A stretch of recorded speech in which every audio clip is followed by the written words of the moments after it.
So Dr. Batty alerted us late to mid-January of what was at the time Wuhan crisis. We were already in the process of building and preparing a high consequence infectious disease unit following from previous Ebola scares, etc. So the GHHS, the whole of the GHA pulled in, and that unit is now fully functioning with negative pressure. We've got a seated area, we've got a high isolation unit there.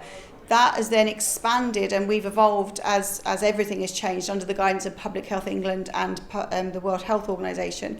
Our team have done dry runs, we've done training, we're trained in high advanced PPE, so personal protective equipment. We've moved the department round as we've needed to protect the public that come in to see us. So we've now got, pardon the words, but we've got dirty and clean zones. So people that are suspect of coronavirus will go into the query infectious areas and be looked after by nurses in full PPE for our protection and for the patient's protection.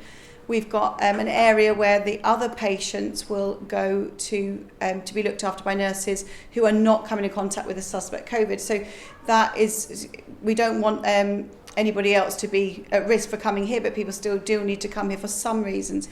I need to make mention to some of our staff that have gone into self-isolation that have been at risk through, maybe not through the hospital, but they've been at home and they've been at risk. So they've stayed at home and had to self-isolate the same as everybody else, because that's our best way of protecting the public that come and need our help as well. We've got one doctor that was tested positive for COVID-19 who's now fully recovered, and he's back right today on the forefront because he has a degree of immunity. So he is there fighting the way forwards. And he offers a lot of reassurance, I think, to our patients, because he can tell them, I'm here and I've recovered. Now, A&E has always been a bit overstretched. Have you recruited people from other departments in the hospital? Are they helping out? And also, importantly, how are you guys protecting yourself? So protecting ourselves using our PPE with the support of the rest of the GHA. We've got practice development sisters and clinical nurse managers and matrons helping us and supporting us with that.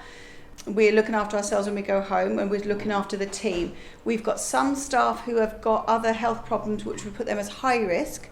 So they have been redeployed either out of A&E or they've been deployed to our so-called clean area.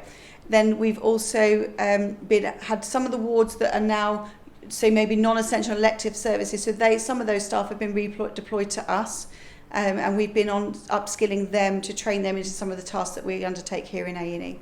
And in terms of numbers, A&E obviously always overstretched, a service which is very demanded. How are you guys coping in terms of that? We're not doing too bad at the moment, and really we have to thank the public for that, because we are dealing with what needs to be here. We do have a few numbers down, nurses and doctors, for obvious reasons, but because the public are helping us out, we are managing to cope with the people that need our care. And long term, because we don't know how long this will run for, do you have plans to maybe recall staff who can contribute to the service you're providing? Staff have been recalled already, and they are helping immensely to divert some of the services away from A&E. We've got a surgical assessment unit. That team has been immensely helpful by taking away some of our minor injuries, minor wounds, etc. over there. We've got some retired nurses that are helping out. It's really all hands on deck. This is a marathon, and we're going to do it.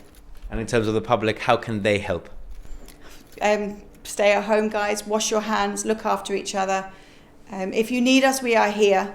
The primary care are doing an excellent job, and they're there to field your calls and help you with your telephone triage and offer advice over the phone. The 111 guys, wow, what they are doing is amazing, because they have really helped us out. And I know they're inundated daily by calls. So use the resources that are there for you. Use us if you need us, because we are here. But stay at home, social distancing, all you can do.